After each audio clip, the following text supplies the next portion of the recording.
ሰላም ጤና ይስጥልን የተከበራችሁ ተመልካቾች ዘወትር በዚህ ሰዓት ወደ እናንተ የሚደርሰው የስፖርት ትንታኔ መሰናዷችን ተጀምሯል። በዛሬው የስፖርት ትንታኔ መሰናዷችን የባህር ዳር ዓለም አቀፍ ስታዲየም እንመለከታለን። የባህር ዳር ዓለም አቀፍ ስታዲየም በሁለተኛው ዙር ግንባታ እየተከናወነለት ነው የሚገኘው። የባህር ዳር ዓለም አቀፍ ስታዲየም የአፍሪካ እግር ኳስ ኮንፌዴሬሽን መስፈርትን አሟልቶ በሁለተኛው ዙር እንዲገነባ እየተሰሩ ያሉ ስራዎች ምን ይመስላሉ የሚለውን በዛሬው ፕሮግራማችን እናስቃኛለን። ታሪኩ አይንዋ የፕሮግራሙ አዘጋጅ ነኝ። ኢትዮ ቴሌኮም ደግሞ የፕሮግራማችን ስፖንሰር ነው። የኢትዮ ቴሌኮምን መልእክት ተከታትለን እንመለስ።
በቴሌብር ከወዳጅ ዘመድ የጎደለንን ጠይቀን አፍታም ሳንቆይ ወዲያውኑ ስንቀበል እንዲህ ነን። ቴሌብር። የባህር ዳር ዓለም አቀፍ ስታዲየም የአፍሪካ እግር ኳስ ኮንፌዴሬሽን ያስቀመጠውን መስፈርት አሟልቶ እንዲገነባ የአማራ ክልል መንግስት በጀት መድቦ እየሰራ ይገኛል። ይህ የስታዲየም የግንባታ ደረጃንም የአማራ ሚዲያ ኮርፖሬሽን በዜናዎቹና በፕሮግራሞቹ የስታዲየሙን የግንባታ ደረጃ በተለያዩ ጊዜያት ወደ እናንተ ሲያደርስ እንደነበር የሚታወስ ነው። በድጋሚ ሚዲያችን በአሁኑ ሰዓት ስታዲየሙ የግንባታ ሂደቱ ምን ይመስላል፣ ጨዋታዎችን ለማስተናገድስ ዝግጁነቱ ምን ደረጃ ላይ ይገኛል ሲል የግንባታ እድገቶቹን ለማስመልከት ስታዲየሙ ላይ ተገኝቷል። የስታዲየሙን የግንባታ ሂደት ደግሞ ለማስጎብኘት አቶ ርዚቅ ኢሳ ስታዲየሙ ላይ ይገኛሉ። እሳቸውን በማግኘት አጠቃላይ የግንባታ ሂደቱ ምን ደረጃ ላይ እንደሚገኝ እናስቃኛችኋለን። አብራችሁን ቆዩ።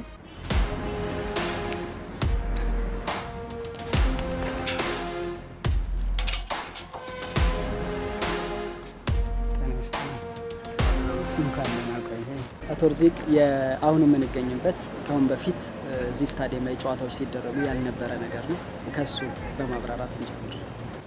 እሺ፣ አመሰግናለሁ ስለመጣችሁ ይህን ፕሮግራም ለመስራት ስለጋበዛችሁኝም እጅግ አድርጌ አመሰግናለሁ። አሁን ያለነው በባህር ዳር ዓለም አቀፍ ስታዲየም ነው። የባህር ዳር ዓለም አቀፍ ስታዲየም እንደምታውቁት ከዚህ ቀደም የመጀመሪያ ዙር ግንባታ ተጠናቆ የተወሰኑ ጨዋታዎችን ካስተናገደ በኋላ ነው ከካፍ ሚኒመም ስታንዳርድ ካለማሟላት ጋር በተያያዘ ታግዶ የቆየው። የክልሉ መንግስትም በወሳኝነት የካፍን ትንሹን መስፈርት ማሟላት አለበት ብሎ አቅደው ተነስቷል። በዛ አቅዱ መሰረት ከዛሬ 2 ዓመት ተኩል በፊት ይሄ ሁለተኛ ዙር ግንባታ እንዲጀመር ተደርጓል። ግንባታውን ከጀመርን በኋላ እውነት ለመነጋገር መጀመሪያ በትንሹን የካፍ መስፈርት ከማሟላትም በላይ ካፍ ፕላስ ተደርጎ እንዲሰራ እቅድ ተይዞ እየተሻሻሉ መጀመሪያ ከነበርንበት ሀሳብም ጭምር ብዙ ስራዎች ተሻሽለውለታል ማለት ነው። የባህር ዳር ዓለም አቀፍ ስታዲየም ከዚህ በፊት ጨዋታ ሲደረግ በሁለት የመግቢያ በሮች ነበር ተመልካቾች የሚገቡት። በሁለተኛው ዙር የግንባታ ምዕራፍ ግን የመግቢያ በሮችን የማብዛት ስራ ተሰርቷል። ይህም በተለይ ከአፍሪካ እግር ኳስ ኮንፌዴሬሽን የጥራት ደረጃና እንዲሁም የስታዲየም መመዘኛ መስፈርት ጋር ትይዩ ሆኖ የተሰራ እንደሆነ ተገልጿል። ይሄን ሰፊ ግቢ ይዘን ማህበረሰቡ ከዚህ ቀደም 2 በሮችን ነው አክሰስ የሚያደርግ የነበረው ወደ ዋናው ስታዲየም ለመግባት ማለት ነው። አሁን ወደ 5 በር አሳድገነዋል። አሁን የቆምንበት አብዛኛው ተመልካች በእግር የሚመጣው ከታክሲ ወርዶ በቀጥታ በእግር የሚገባበት ፕላዛ ጌት የምንለው ነው። ፕላዛ ጌት የምንለው ስፋቱንም እንደምታየው ነው። የመኪና አክሰስ አለው፣ ግን ደግሞ አብዛኛው እግረኛ ከመኪና ጋር ሳይጋፋ መግባት የሚችልበትን ሁኔታ ለማመቻቸት ነው። ሁለተኛው እና ግዴታው በካፍ የቪአይፒ እና የፕሌየርስ ጌት አንድ መሆን አለበት፣ ራሱን የቻለ ማለት ነው። ቪአይፒ እና ፕሌየርስ ጌት፣ ከዛ ውጪ ተመልካች የማይገባበት ጌት ነው። ቀደም ሲል እንደ ዋና መግቢያ ተደርጎ የሚታየው በዛ በኩል ያለ ጌት ነው። እሱ ጌት ለቪአይፒ እና ለፕሌየርስ ተብሎ የተዘጋጀ ጌት ነው። ከዛ ቀደም ሲል ደግሞ አዝዋ ጌት የምንለው የተለመደው እሱ የፕሌየርስ ጌት ነው። ማን ነው የተመልካች ጌት ነው። ዊዝ ካር የሚመጣ ከሆነ በመኪና የሚመጣ ከሆነ እሱ የመኪና ፓርኪንግ አለው በዛ በኩል ደን ቀደም ሲል አመዶ አካባቢ የሚጠራው በተለምዶ እሱም ማስፋፊያ ከተወሰደ በኋላ በዛ አካባቢ የሚመጣው ማህበረሰብ ወጣት ለስፖርቱን ውስጥ ገብቶ አገልግሎት ለማግኘትም በጨዋታ ጊዜ ለመግባትም በመኪናም በእግርም መግባት የሚችልበት ሁኔታ አራተኛ ጌት ተደርጎ ተከፍቷል። አምስተኛው አውስኮድ በአውስኮድ ትይዩ የጉዶ ባህርን ድልድይ ብሪጅ አድርገን የምንሰራለት ጌት ነው። እሱ ጌት ኦልሬዲ አሁን ሬዲ ሆኗል። አብዛኛው አሁን ተመልካች በአውስኮድ ሳይድ የሚመጣው ወይም ደግሞ በቀበሌ 14 ለመምጣት የሚችለው በአውስኮድ በኩል እንዲገባ ተደርጎ ነው። ስለዚህ የአክሰስ የግድ የመኪናም አክሰስ የእግረኛም አክሰስ እንዲኖረው ተደርጎ ተከፍቷል ማለት ነው። ስለዚህ ሰው አንድ ጌት ብቻ አይደለም። ከዚህ በፊት በጣም ከስቴዲየም በ12 በር ወጥቶ በአንድ በር የሚወጣበት እንዲገደድ የሚደረግበት ሁኔታ አለ። ሰፈሩ ታች ሆኖ በላይ በኩል የሚወጣበት። ስለዚህ 360 ዲግሪ ተመልካች አይቶ ሲወጣም ኢቫኬት የሚያደርግበት መግባት ሲፈልግም በሰፈሩ ወይም በአካባቢው አክሰስ አድርጎ ታክሲ ነው መምጦ ዙሮ እዚህ ወርዶ በፊት ለፊት የሚገባ የነበረው በሰፈሩ ባለበት የሚገባበት ሁኔታ ተመቻችቷል ማለት ነው። 42 ሄክታር ላይ ያረፈው የባህር ዳር ዓለም አቀፍ ስታዲየም 23 የስፖርት አይነቶችን ማከናወን ይችላል። በዚህ ስታዲየም ውስጥ እንግዲህ በዚህ ሁሉ መሬት ላይ ሁሉም የስፖርት ማዘውተሪያዎች አልተገነቡም። ከፊሉ የስታዲየም ቦታዎች የግቢ ውበት የተጠበቀባቸው እንደሆነ አቶ ርዝቂሳ ተናግረዋል። በዚህ ግቢ ውስጥ ከ9500 በላይ ችግኞች ተተክለዋል። ላንድስኬፑ ከ42 ሄክታር ውስጥ 16 ሄክታሩ የሶስቱም ሜዳ ላንድስኬፕ ሳይጨምር ከሜዳ ውጭ ያለውን ላንድስኬፕ ከወሰድ በስፋት 16 ሄክታር የሚሆነው በላንድስኬፕ ተሸፍኗል ማለት በሳር ማለት በሳርና በዛፍ። አሁን እዚህ የምታያቸው ችግኞች በሚቆጠር ይሄ አበብ ዳርና ዳር ላይ የተተከሉትን አበባዎች ሳትጨምር ማለት ነው ከ9500 በላይ ችግኞች ሊትራሊ ማቹር ያደረጉት ችግኞች እዚህ አምጥቶ ተክለናል ማለት ነው።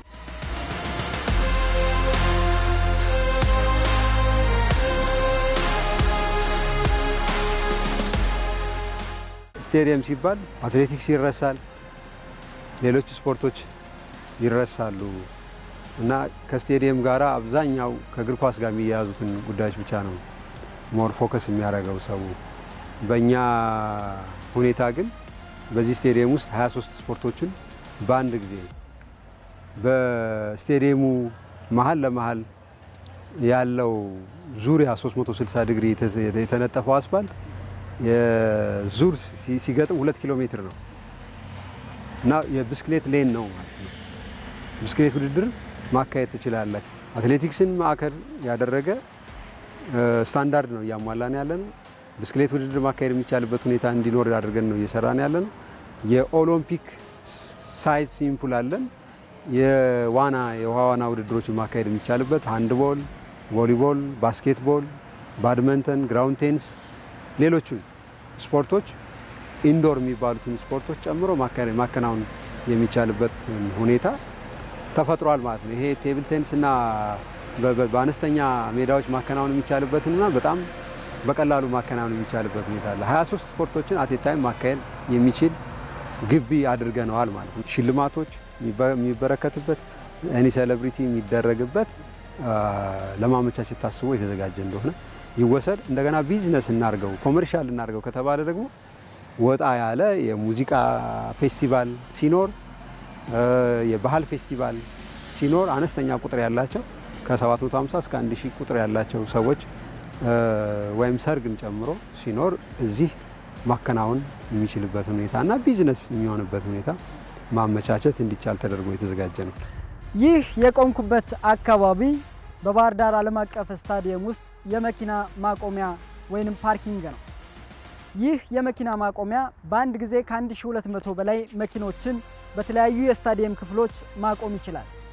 የአፍሪካ እግር ኳስ ኮንፌዴሬሽን በአስገዳጅ መስፈርት ከሚያስቀምጣቸው የግንባታ ደረጃዎች መካከል የመኪና ማቆሚያ ቦታዎች በተለይ ለቪአይፒ ተመልካቾች እጅግ በጣም አስፈላጊ ናቸው ብሎ ያምናል። አቶ ርዚቅም ይህንን መሰረት በማድረግም የመኪና ማቆሚያ ፓርኪንግ ብቻ ሳይሆን የሄሊኮፕተር ማረፊያ ጭምር በስታዲየሙ መዘጋጀቱን አረጋግጠዋል። አሁን የምንገኝበት በቪአይፒ እና ወይም ቪቪአይፒ የምንላቸው የተጫዋቾች እና የቪአይፒ ሰዎች መግቢያ ጌት ትይዩ ነው ያለ ነው።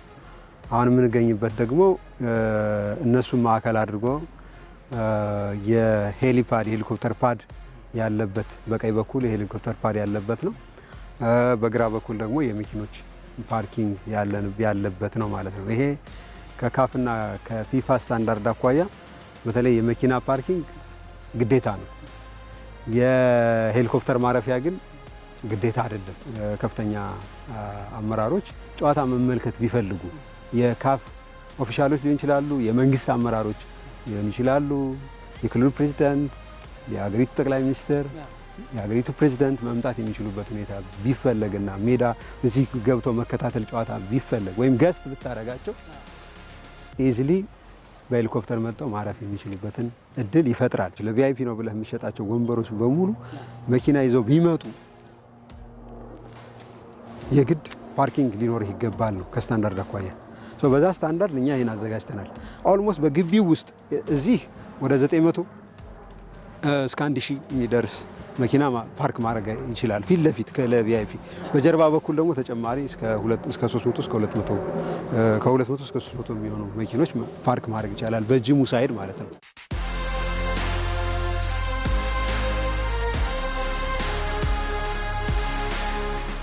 ስታንዳርድ የሆነበት ዋናው ምክንያት የግድ ቪአይፒ 4500 ቪአይፒ ያለኝ ካልክ ኒርሊ አንድ መኪና 3 ሰዎች ከነ ሹፌሩ ይዞ ቢመጣ 1200 መኪና ፓርክ የሚያደርግ በግቢ ውስጥ ማዘጋጀት አለብን። ኒርሊ ወደዛ የተጠጋ ያክል አዘጋጅተናል ማለት ነው። በ2006 የመላ ኢትዮጵያ ጨዋታዎች ጭምር የተካሄዱበት የኦሎምፒክ መስፈርትን ያሟላ በባህር ዳር ዓለም አቀፍ ስታዲየም የሚገኘው የመዋኛ ገንዳ በተለይ ከፍተኛ የጥራት ችግር የነበረበት በመሆኑ ብልሽት አጋጥሞታል። በሁለተኛው የግንባታ ምዕራፍ ግን ይህ የመዋኛ ገንዳ በድጋሜ እየተገነባ ይገኛል። ግንባታውም ከተጠናቀቀ በኋላ ለሕዝብ ክፍት እንደሚሆን ነው አቶ ርዚቅ ኢሳ የተናገሩ። በኦሎምፒክ ደረጃ ውድድሮችን ለማካሄድ የሚያስችል ስዊሚንግ ፑል አለበት ቦታ ላይ ነው ያለ ነው። እንዳልከው 2006 ላይ አንድ ውድድር አካሂዷል። ከዛ ውድድር በኋላ 2008 በነበረው የዚህ አካባቢ በነበረው ግጭት ምክንያት ሰራተኛም አልነበረ፣ ፑሉ ምንም አይነት ውሃ አልነበረውም።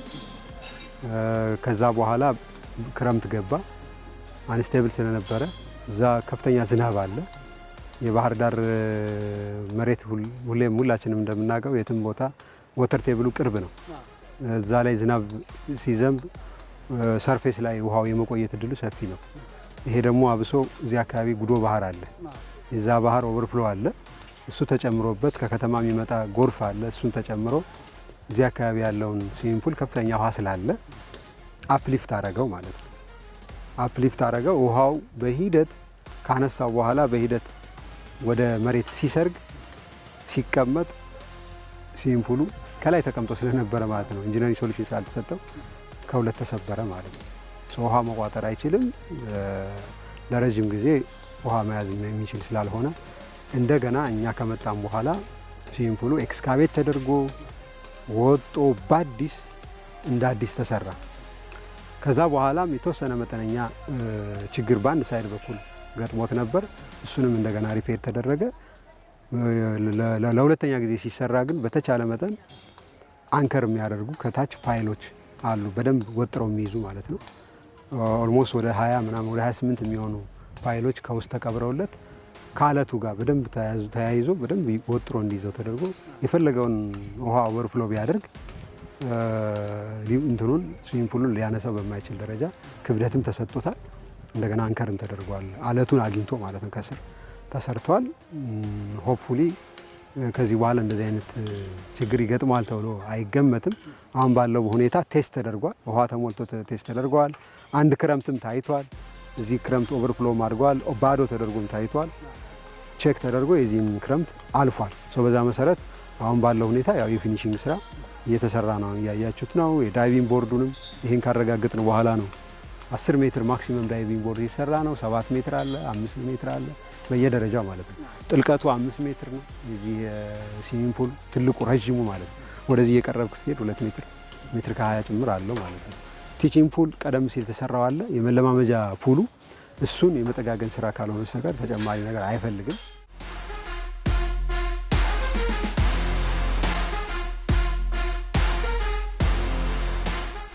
ጎን ለጎን አሁን እያጠርነው ነው የስዊሚንግ ፑሉ። ይሄ ዋናው ምክንያት ምንድነው? ውድድር ብቻ አይደለም ማካሄድ ያለበት፣ እኛ አውትሶርስ እናደርገዋለን እንደ ጅሙ ማለት ነው። ኤኒባዲ ዘወትር ሰው መጥቶ መዋኘት አለበት። ኦሎምፒክ ውድድር ካላዘጋጀ፣ ዋና ውድድር ካላዘጋጀ፣ የክልሉም የአገር አቀፉም ካላዘጋጀ ተብሎ ተከድኖ የሚቀመጥ ነገር የለውም ማለት ነው። ባዘቦት ቀን ቅድም እንዳልኩ ከውድድር ውጭ ባለ ማህበረሰቡ መጥቶ ዋና መዋኘት የሚችልበት ከፍሎ መዋኘት የሚችልበት አክሰስ ይፈጠርለት ነው። ቢዝነስ መሆን አለበት። መልሶ ሪፔር ማድረጊያ መልሶ ስቴዲየሙንም የስዊሚንግ ፑሉንም መጠገኛ ማግኘት የሚችለው ስታከራይ ነው። እንደገና ደግሞ ጥንካሬ የሚኖረው አገልግሎት ሲሰጥ ነው። የትኛውም እንትን ዝም ብሎ አገልግሎት ሳይሰጥ ከተቀመጠ አገልግሎት ሰጥቶ ዳሜጅ ከሚሆነው በላይ ዳሜጅ ይሆናል። ቁጭታ በራሱ ማለት ነው። ስለ አክቲቭ እንዲሆን የማድረግ ስራ እንሰራለን። እዚህ አካባቢ ላይ ላንድስኬፖች እየተዘጋጀ ነው። የህፃናት መጫወቻ ይኖራሉ፣ መቦረቂያዎች ይኖራሉ። እዚህ ጋር ሴፍ ጋርድ ይኖራል፣ ወደዚህ እንዳይገቡ። ቲቺንግ ፑሉን ማንኛውም ሰው አክሰስ ማድረግ የሚችልበት እንዲሆን ይደረጋል። ሪሴፕሽን እዛ ጋር አለ። መቀየሪያ ክፍሎች ከህንፃው ጋር በጀርባ በኩል አሉ፣ ሙሉ ናቸው። ኦፊሶች አሉ፣ የልብስ መቀየሪያዎች አሉ፣ የሻወር መታጠቢያዎች አሉ፣ አውትዶር ሻወር አሉ። በቅርቡ ሁሉም ማቴሪያል አለ። በነገራችን ላይ ለስዊሚንግ ፑል ሁሉም አይነት እስከ ማጠናቀቂያ ድረስ የሚሆን ሁሉም አይነት ማቴሪያል እዛ እጃችን ላይ አለ። ዲፕሎይ ተደርጓል። የሚጠብቀው የነበረ ይሄኛውን ክረምት ማለፍ ነው የነበረው። እሱ አልፏል። አሁን ለተወሰነ ጊዜ ያዘገየንበት ምክንያት አሁን ቺዝሊንግ ላይ ነው ያለው። የፋይናንስ ችግር ነው የነበረው። እሱን እየተሻገርነው ነው። በቅርቡ የሚጠናቀቅ ይሆናል ማለት ነው። ኢትዮ ቴሌኮም የስፖርት ትንታኔ መሰናዶ አጋራችን ስለሆነ እናመሰግናለን። መልእክቱን ተከታትለን እንመለስ።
በቴሌብር ከወዳጅ ዘመድ የጎደለንን ጠይቀን አፍታም ሳንቆይ ወዲያውኑ ስንቀበል እንዲህ ነን። ቴሌብር በባህር ዳር ዓለም አቀፍ ስታዲየም ላይ 3 ሜዳዎች በጥራት ተሰርተዋል።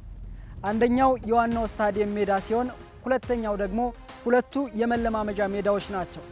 እነዚህ የመለማመጃ ሜዳዎችም ዋናው ሜዳ የአፍሪካንና የአፍሪካንና የዓለም አቀፉን እግር ኳስ ማህበር መስፈርቶችን አሟልተው ተገንብተዋል። በተለይ የሳር ተከላን ጨምሮ አጠቃላይ ሜዳዎቹ የተሰሩበት መንገድ ወደፊት 3 ጨዋታዎችን በአንድ ጊዜ ማካሄድ እንዲቻል የሚያስችሉ ናቸው ሲሉ አቶ ርዚቅ ኢሳም ሀሳባቸውን ሰጠውናል። አሁን የምንገኝበት ሁለቱ መለማመጃ ሜዳዎች ናቸው። ቀደም ሲል እናንተም እንደምታውቋቸው ከስፖርት ፊልድነት አኳያ ከመለማመጃ ሜዳነት ባሻገር ሌላ ፋንክሽን አልነበራቸውም። እውነት ለመነጋገር ያው ቲሞች ይመጣሉ። አንደኛው ቲም እዛኛው ጋር ይለማመዳል፣ ሌላኛው ቲም እዚህኛው ጋር ይለማመዳል ነው። በመካከላቸው አጥር የለም። የልብስ መቀየሪያ አልነበራቸውም። ማታ ይለማመዱ እንኳን ቢባል እንደ መለማመጃ ያን ማድረግ አይቻልም። ኢቭን በተመልካቾቻቸው ፊት መለማመድ የሚችሉበት ሁኔታ ካለ እንኳን እንዲለማመዱ የሚያስችል ምቹ ሁኔታ አልነበረም። መቀመጫዎች አልነበሩትም ማለት ነው። አሁን ምን ተደረገ ከተባለ አሁን ከአጥሩ ከጌቱ ጀምሮ ማለት ነው እዚህ የምትመለከተው ጌት ሁለቱም ቲሞች አንደኛው በዛኛው በኩል ይገባል፣ አንደኛው በዚህኛው በኩል ይገባና የራሱን የቻለ ፓርኪንግ አለው። ፓርክ ያደርጋል።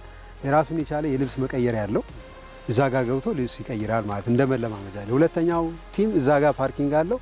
ላይኛዋን የመለማመጃ የልብስ መቀየሪያ ይጠቀማል። እሱን ከተጠቀመ በኋላ መጫወት የሚፈልግ ይጫወታል። ዳን ከተጫወተ በኋላ ወይም ከተለማመደ በኋላ ገብቶ ሻወር አድርጎ ቀይሮ መውጣት የሚችልበትን ሁኔታ ተመቻችቶለታል። ስለዚህ ምንድነው የተደረገው? ነምበር 1 ራሱን የቻለ ኤሪያ ግቢ እንዲፈጠርለት ተደርጓል ነው። አጥር፣ ራሱን የቻለ ጌት፣ ራሱን የቻለ ፓርኪንግ አጥር እንዲኖረው የማድረግ። ሁለተኛ መልበሻ ክፍል እንዲኖረው ማድረግ።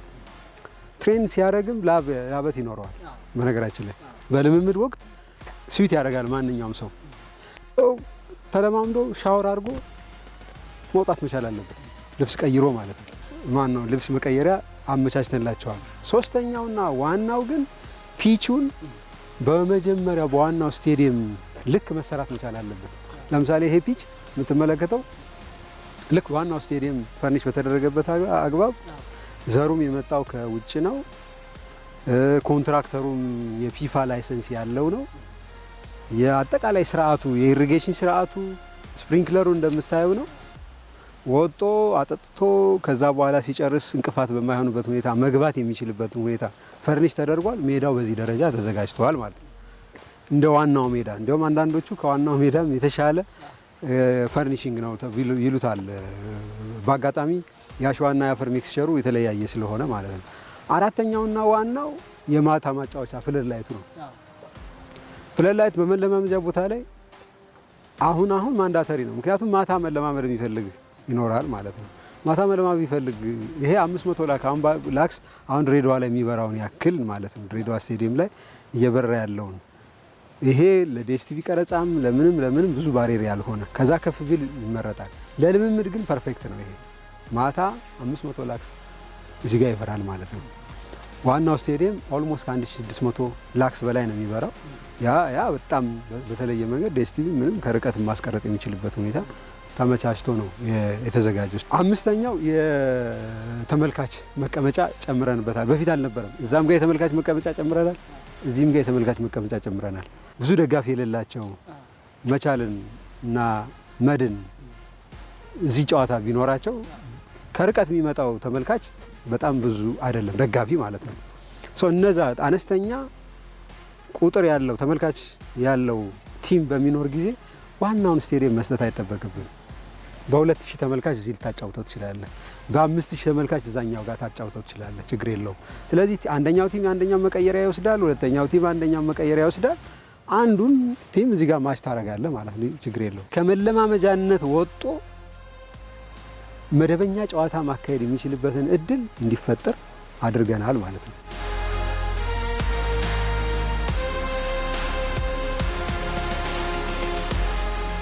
ሳሩን ሁኔታ በሚመለከት እንደምታየው በጣም ሃይሊ ዴንስ ነው።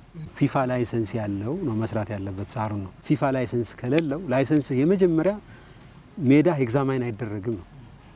ለኢንትራንስ ራሱ በቃ ይታያል አይታይም፣ ያልፋል አያልፍም ለማለት ማን የሰራው ነው። የመጀመሪያው ጥያቄ ማን ነው የሰራው ነው የሚጠየቀው። ካያ ማን ነው የሰራው ቀጥሎ ነው ከዛ በኋላ ሜዳው ብቁ ነው አይደለም ወደ ኤግዛማይኔሽን የሚሄደው ማለት ነው። እኛ መጀመሪያ ኮትዲቯር ላይ የአፍሪካን ዋንጫ ያዘጋጀች ስለነበረ ዝግጅቷ ላይ ነው የሄድ ነው።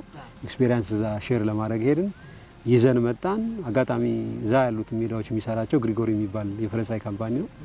አነጋገርን። ሌሎችም የቻይና ካምፓኒዎች የሚሰሩ ነበረ። የተሻለ ሜዳ እየሰራ ያለው እሱ ነው። ዘሩን የት ነው ያመጣው ነው? ሚያሚ ከአሜሪካን ያመጣ ነው። እዛ ኮት ተደርጎ ይመጣል። ሁለት አይነት ዘር ነው ያለው። ለባህር ዳር የሚሆነው የትኛው ነው አለው። በጣም ቲን ቅጠሎቹ ቀጫጭን መሆን መቻል አለባቸው፣ ምክንያቱም ቶሎ እንዳይደርቅ ማለት ነው። ፓስፋለም የሚባለው ዝርያ ነው የተመረጠው ለወይዘሩ ከታየ በኋላ ማለት ነው። ሁለቱንም ዘሮች እዚህ ሞክረናቸዋል። በነገራችን ላይ መጀመሪያ ሞካፕ ሰርተን ነው የተረከብነው።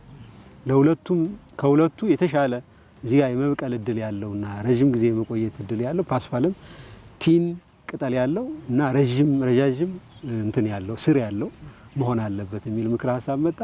ደን ኤክስካቬሽኑ በደንብ ተሰራ። የአሸዋና አፈር ሚክስቸሩ በደንብ ተሰራ።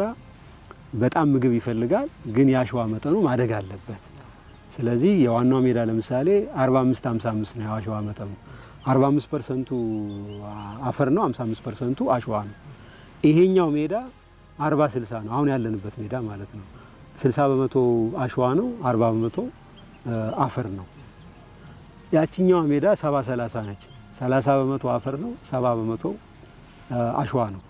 ዓለም አቀፍ ስታንዳርዱን ጠብቆ የተሰራ ግሪጎሪ የሚባለው ካምፓኒ በተለይ ደግሞ አውሮፓ ላይ በጣም የሚታወቅ ካምፓኒ ነው የሰራው። በዚህ ጉዳይ እውነት ለመነጋገር ይህንን ሜዳ አግዶት የሄደው መሐመድ ሲዳት ከዚህ በፊት 2 ጊዜ መጥቶ አይቶታል። የሜዳ ዝግጅታችሁ የ10 ስታር ፈርኒሽንግ በሚባል ደረጃ ነው ያለ ነው በቃል ደረጃ የተነጋገር ነው። አሁን ደግሞ የኛም አማካሪ ሆኖ ተቀጥሯል በሚድሮክ በኩል እሱ በየጊዜው ፎቶ እየላክንለት እየተከታተለ ያለበት ሁኔታ እንዳለ ነው።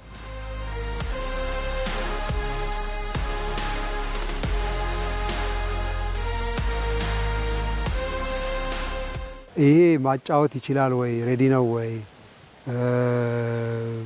ሙከራ ተደርጎበታል ወይ ወይም ደግሞ መቼ ነው ማካሄድ የሚችለው የሚለውን በሚመለከት አሁን ሬዲ ነው።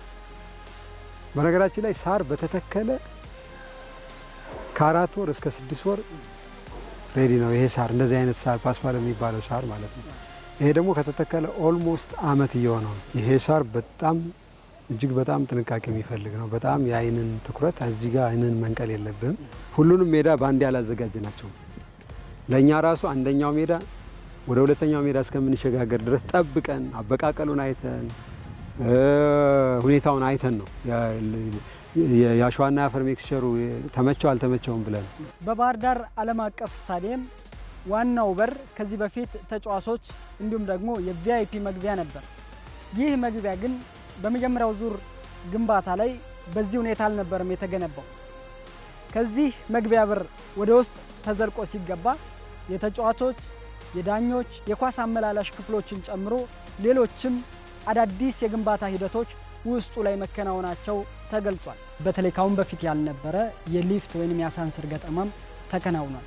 እነዚህ ስራዎች የስታዲየሙን የአጠቃላይ የግንባታ ሂደት የግንባታ ደረጃና የምዝገባ ሂደቱንም በማፋጠን ረገድ የሚኖራቸው ሚና ከፍተኛ ነው። ስታዲየሙ ልሙጥ ነበረው። ዙሪያውን ብዞር የትኛው ነው መግቢያ የሚለውን ነገር ለመለየት የምትቸገርበት ነበር። መግቢያው ይሄ ነው ተብሎ ሰው መርቶ ካላመጣ በስተቀር የሆነ የሚጠራህ ግሬስ እንዲኖረው ማድረግ ይጠይቃል ማለት ነው። ይሄ ፐርፐዙ አንደኛ ከስታዲየሙ ለየት አድርጎ መግቢያው ዌልካሚንግ እንዲኖረው የማድረግ ስራ ነው። ካኖፒዎቹ ተቀጥላ የተሰሩለት ለዛ ነው። በረንዳ እንዲኖረው ለማድረግ ተሞክሯል። በዋናነት ግን ፐርፐዙ ሊፍት መኖር ስላለበት ከካፍ ስታንዳርድ አኳያ ሊፍት ግዴታ አይደለም። ቀደም እንደነገሩ ካፍ ፕላስ ከምንላቸው ተጨማሪ ስታንዳርዱን ከፍ ብናደርገው ሁሉም አሁን የካፍ ቪአይፒም የቪቪአይፒ የምንለውም በአንድ ስቴር ከሚወጣ ለቪቪአይፒው ሊፍት ብንጨምርለት ለካፍ ወይም ደግሞ ለሎካል ቪአይፒ ደግሞ ስቴሩን ቢጠቀሙ ለየብቻ አክሰስ እንዲያደርጉ ብናረጋቸው በሚል ነው። ስለዚህ ሚዲያ ምንድነው ሊፍቱን የሚጠቀሙት ቪቪአይፒዎቹና ሚዲያዎቹ ናቸው ማለት ነው። ሚዲያ ሁለት ቦታ ላይ ስለሚመላለሱ ነው። አንደኛ ሚዲያ ኮንፈረንስ የሚባለው ቦታ ላይ ይመጣሉ። አንደኛ ፎቅ ላይ ያለው ሰው ይመጣሉ። ሁለተኛ ሚዲያ ትሪቡን ላይ አልፎ ይሄዳሉ። ስለዚህ አንደኛውን ሊፍት ለሚዲያ ብንሰጠው፣ አንደኛው ደግሞ የግድ የቪአይፒ የምንላቸው ወይም ገስቱ ነው የሚመጡት። ለዛ ተጫዋች ለዛ ጨዋታ ገስቱ ነው የሚመጡት። የሀገሪቱ ፕሬዚዳንት፣ ጠቅላይ ሚኒስትር፣ የክልሉ ፕሬዚዳንት እና ሌሎቹ ሊመጡ ይችላሉ። 30 የሚባሉት ገስቶች የሚጠቀሙት አንድ ሊፍት ነው ማለት ነው። ወደ 11 የሚሆን የሻወር አክሰስ፣ 2 የቶይሌት አክሰስ እንዲኖራቸው ተደርጎ ነው የተሰራው። በዚህኛውም በኩል እጅ መታጠቢያ ያለው ሃንድ ዋሽ ማለት ነው። አራቱም መልበሻ ክፍሎች በዚህ ሌቭል ነው ፈርኒሽ የተደረጉ ያሉ፣ በተመሳሳይ ሌቭል ፈርኒሽ የተደረጉ ነው። እዚህ ፍሎር ላይ ብቻ 4 ላውንጆች አሉን ማለት ነው። አንድ እዛ ጋር አለ፣ ሁለተኛ እዚህ ጋር አለን፣ ሶስተኛ እዚህ ጋር አለን ስፔሻል ላውንጅ ተብሎ፣ አራተኛ ደግሞ ውስጥ ላይ አለን በኤልኦሲ ለምንለው። ይሄኛው ግን የካፍ ኦፊሻል እና የሎካል ኦፊሻሎች የሚቀላቀሉበት ነው። ይሄ እንደ ሴንተር ሆኖ የሚያገለግል የካፍ ኦፊሻል እና የሎካል ኦፊሻል እንደ ሴንተር የሚገለገሉበት ቦታ ነው። ይሄ የግድ ስፔሱ ያስፈልጋል ተብሎ ነው ወደ 50 ሰዎችን የሚይዝ ማለት ነው። ኢሚዲየትሊ እነዚህ ሰዎች የት ነው የሚሄዱት? እዚህ ላይ ነው ስቴር ላይ ነው የሚቀመጡት የሚመለከቱት ማለት ነው። ግማሾቹ በዚህ በኩል ነው የሚገቡት፣ ግማሾቹ በዚህ በኩል ነው የሚገቡት ማለት ነው። በባህር ዳር ዓለም አቀፍ ስታዲየም ውስጥ እንግዲህ በአሁኑ ሰዓት አብዛኛው የወንበር ተከላ ስራዎች ተጠናቀዋል። ቀሪው የወንበር ስራ እንግዲህ የፕሬዚደንሻል የሚባለው በመስታወት የተዘጋው ይህ ከላይ የምንመለከተው የመቀመጫ ወንበር ነው። ከዛ ውጭ ያሉ የቪአይፒ የቪቪአይፒ እና ሌሎች ወንበሮች እንዲሁም የተመልካች 49,000 አካባቢ ተመልካቾች የሚቀመጡበት አብዛኛው ወንበር ተተክሏል። አብዛኛው ስታንዳርድ የምንለው ተመልካች ነው 47,500 እና በላይ የሚሆነው የሚይዘው ማለት ነው። ያ የፕላስቲክ ወንበር ነው። የፕላስቲክ ወንበርም ባለፈውም እየተገጠመ ነው የመጣችሁት። ሁለተኛው ስታንዳርድ የፕሪሚየም የምንለው ስታንዳርድ ነው። ኦልሞስት ወደ 3000 የሚሆን ወንበር ተገጥሟል። የላይኛው ወንበር ሲቀር ማለት ነው። የፊት ለፊት ያለ 3000 ወንበር አክቹዋሊ አሁን የተገጥሞ ያለበት ሁኔታ ነው ያለ። የዚህኛው የቪአይፒ ሲቱም የተመረተው ቱርክ ነው። አውትዶር ነው። ዝናብ ፀሐይ የሚፈራረግበት ችግር የማይኖር ነው። እነዚህ አይነት 100 አሉ። ያኛው ቅድም እንዳልኩ ወደ 3000 አካባቢ ያሉ ማለት ነው። አራተኛው ቅድም እንዳልኩት 30 መቀመጫዎች ያሉት ናቸው። ለጊዜው 10 መጥተዋል። ቀሪዎቹን 20ዎቹን በእንደዚህ አይነት ወንበር ነው ፈርኒሽ የምናደርጋቸው። የመጀመሪያዎቹን ሮው 10ዎቹን ግን ለቪቪአይፒ ወይም ለፕሬዚደንሻል ተብለው ስለሚዘጋጁ እነሱን ኦልሬዲ እጃችን ላይ ነው ያሉት። ሞተር የሚባለው አይነት መቀመጫ ነው። ሳምፕሉን ካወጡት አሳያቸዋለሁ በኋላ ቪአይፒ ላይም ስንወጣ የምናገኘው ስለሚሆን ማለት ነው። ከእሱ አኳያ ቻርጅ ማድረግ የሚቻል ቅንጡ የሚባለው አይነት ስቴዲየሞች ላይ የሚታዩት ወንበር ነው የተገጠመለት ማለት ነው። አሁን ብዙ ሰው ይጨነቃል። ወንበሮቹ ጣራ ከሌላቸው በቀላሉ ሊበጣጠሱ ከጥቅም ውጭ ሊሆኑ ይችላሉ ብለው ያስባሉ። እሱን ታሳቢ ተደርጎ የአውትዶር ሲት ነው እኛ የገዛ ነው ማለት ነው። በፀሐይም በዝናብም ቢፈራረቅበት በቀላሉ ኢንቴንሽናል በሆነ መንገድ ካልተቆረጠ በስተቀር ካልተመታ በስተቀር የሆነ ነገር ካልወደቀበት በስተቀር በፀሐይና በዝናብ በቀላሉ ዊርም አያደርግም፣ በቀላሉ የሚበላም አይደለም። ይህ አሁን የምንገኝበት የተቀያሪ ተጫዋቾች መቀመጫ ነው። ከአሁን በፊት የነበረው የተቀያሪ ተጫዋቾች መቀመጫ በእግር ኳስ ማህበሩ ስታንዳርዱን ያላሟላ እንደነበር ተጠቅሶ እንዲቀየር እንግዲህ ትዕዛዝ ከተላለፈባቸው አንዱ ነበር፣ ሜዳ ውስጥ ማለት ነው። አሁን ግን በፈለገበት መንገድ ተጫዋቾችም የውድድር አካላትም በፈለጉበት መንገድ በፈለጉበት ርቀት ማጓጓዝ የሚችሉበት እግር የተዘጋጀለት እጅግ በጣም ዘመናዊና በጥራት የተሰራ የተጫዋቾች በተለይ የተቀያሪ ተጫዋቾች የአሰልጣኞች መቀመጫ ተዘጋጅቷል። የተቀያሪ ተጫዋቾች መቀመጫ ፈረንሳይ ነው ተሰርቶ የመጣው። ስፓርኮ የሚባል ድርጅት ነው። እንደምታየው ባህር ዳር ስቴዲየም የሚለውን ሎጎ አሰርተን ጨርሰን ስለነበር የባህር ዳር ስቴዲየምን ሎጎ አጸድቀን ስለነበረ እዛው ላይ የባህር ዳር ስቴዲየም የሚል ሎጎ ተለጥፎበት እንዲመጣ ስሊምነቱን አይተው ከሆነ አንዳንድ ቦታ ላይ የተቀያሪ ተጫዋቾች መቀመጫ በጣም እንትን ነው፣ ስፖንጂ ነው፣ ትልቅ ነው እንትኑ። ያ ማለት ረዘም ላለ ጊዜ ለሚቀመጥ አካል ሙቀት አለው፣ ምቾት አይሰጥም፣ እዛው አስቀምጦ ነው የሚቀረው። ይሄ ስሊም መሆን አለበት። ከስታንዳርድ አኳያ በጣም ስሊም መሆን አለበት እና ጠንካራ መሆን አለበት። ኦል ዌዘር መሆን አለበት። ጥላ ባይኖርም ፀሐይ ቢፈራረቅበት ዊር ማያደርግ መሆን አለበት። ይሄን መነሻ ተደርጎ በተሰጠ ምክር መሰረት አንደኛ ትራንስፓረንት አድርገነዋል። መስታወት ነው። ማንም አካል ከኋላ ያለ አካል ጨዋታ የሚጋርደው ነገር የለውም። ተመልካች ባሪር አይሆንም ማለት ነው። ሁለተኛ የተጫዋቾችን ምቾትም በጣም የጠበቀ ነው ማለት ነው። በሁለተኛው ምዕራፍ የግንባታ ሂደቱ ሁለት ጉዳዮች ትኩረት ያገኙ ነበሩ። አንደኛው የስክሪን ገጠማ ሲሆን የጨዋታ ሃይላይቶች፣ የጨዋታ ደግሞ አጠቃላይ የቫር ውሳኔዎችና ሌሎች መልእክቶች የሚተላለፉበት ስክሪን ሲሆን በግራም በቀኝም ሁለት ትልልቅ ስክሪኖች 100 ካሬ የሚደርሱ ማለት ነው ተገጥመዋል። ከዚህ ባሻገር ደግሞ የመብራት የምሽት ጨዋታዎችን ለማስተናገድ የሚተከል መብራት ነበረ። ይሄ በፊፋም በካፍም ከፍተኛ መስፈርት የሚሰጠው እንደሆነ ይነገራል። መብራት ይህ የመብራት ገጠማ በተሳካ ሁኔታ መከናወኑን አቶ ርዚቅ ያረጋገጡ ሲሆን በተለይ አሁን ላይ ከኤሌክትሪክ ጋር ማገናኘት ስራ ብቻ እንደቀራቸውም ተናግረዋል። ከ100 ካሬ በላይ ኦልሞስት 100 ካሬ የሚጠጋ ፍሬሞቹ ምናምን ከጨመረ ደግሞ ወደ 106 አካባቢ ነው። ሁለቱም ከቻይና ነው የመጣው። እግሮቹ እንደዚህ ሌሎች ጉዳዮች የተሰሩት እዚህ ነው። እዚህ ባሉ ኢንጂነሮች የተሰራ ነው። ስቴዲየሙን አንድ ደረጃ ከፍ ከሚያደርጉት ካፍ ፕላስ ከምንላቸው እንደ ወሳኝ ቆጥረን መሟላት እንዳለበት ወስደን አንድ አካል አድርገን እንዲሟላ አድርገነዋል ማለት ነው። ኢትዮ ቴሌኮም የስፖርት ትንታኔ መሰናዶ አጋራችን ነው። ኢትዮ ቴሌኮም አጋር ስለሆነ እጅግ በጣም እናመሰግናለን። መልእክቱን ተከታትለን እንመለስ።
በቴሌብር ከወዳጅ ዘመድ የጎደለንን ጠይቀን አፍታም ሳንቆይ ወዲያውኑ ስንቀበል እንዲህ ነን። ቴሌብር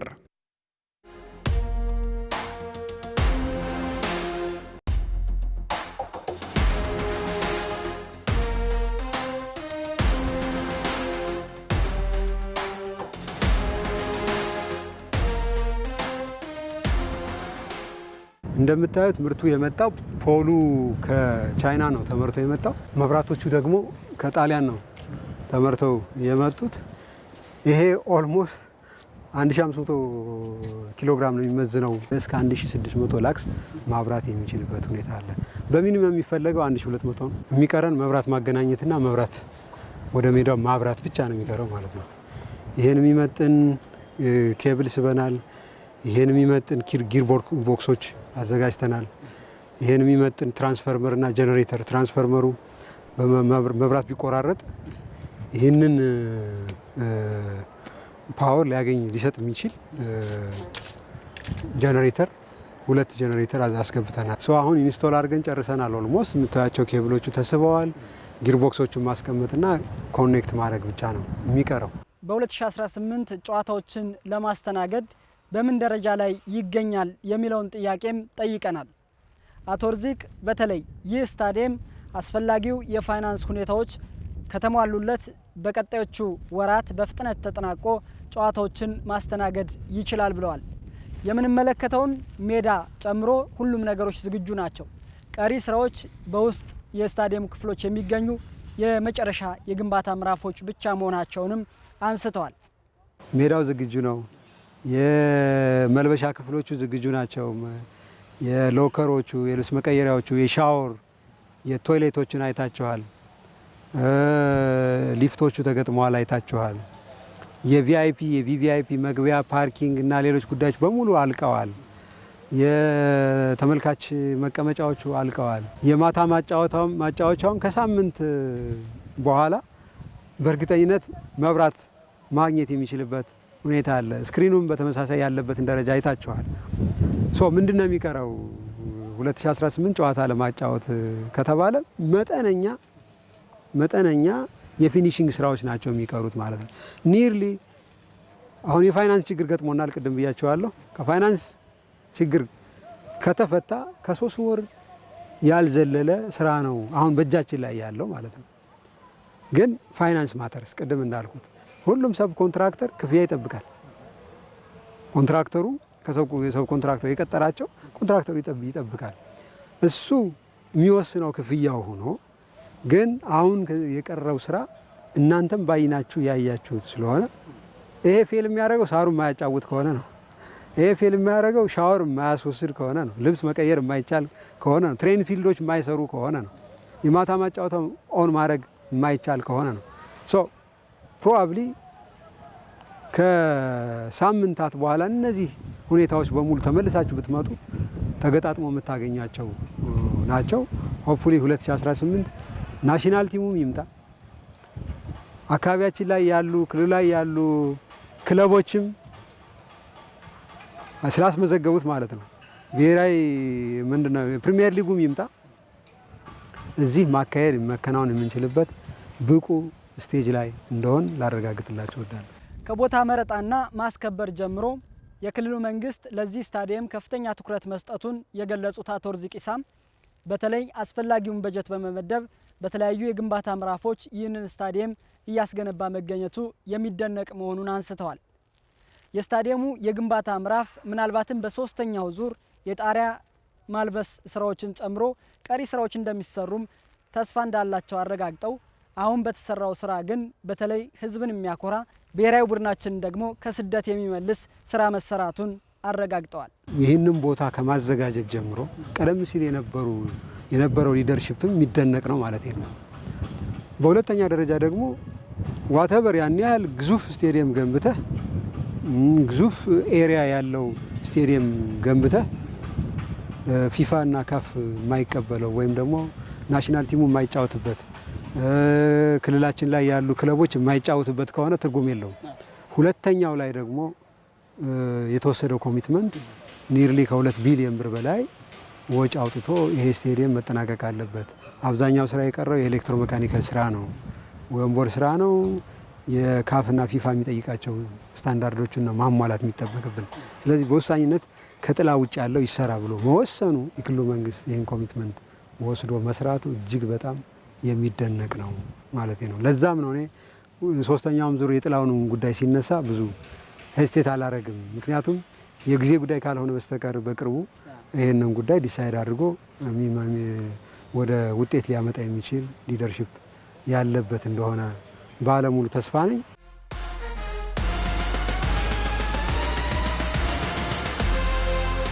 የተከበራችሁ ተመልካቾች እንግዲህ የአማራ ክልል መንግስት ከፍተኛ ገንዘብ እና በጀት በመመደብ እያስገነባ የሚገኘው ይህ ስታዲየም በሁለተኛው ዙር የግንባታ ምዕራፉ የግንባታ ደረጃው ምን ይመስላል የሚለውን በተከታታይ አሚኮ በዘገባዎቹ ሲያስቃኛችሁ ነበረ።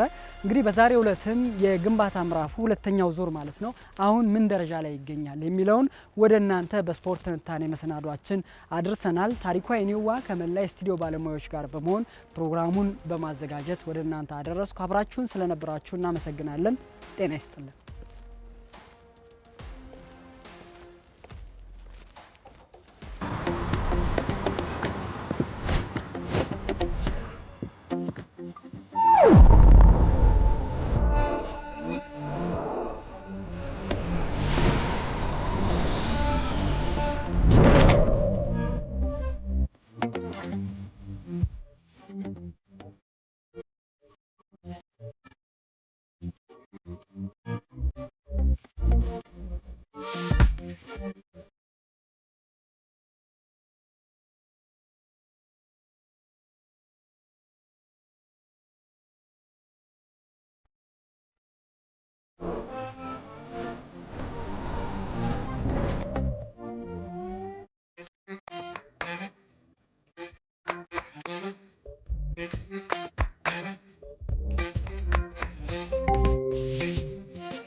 በቴሌብር ከወዳጅ ዘመድ የጎደለንን ጠይቀን አፍታም ሳንቆይ ወዲያውኑ ስንቀበል እንዲህ ነን። ቴሌብር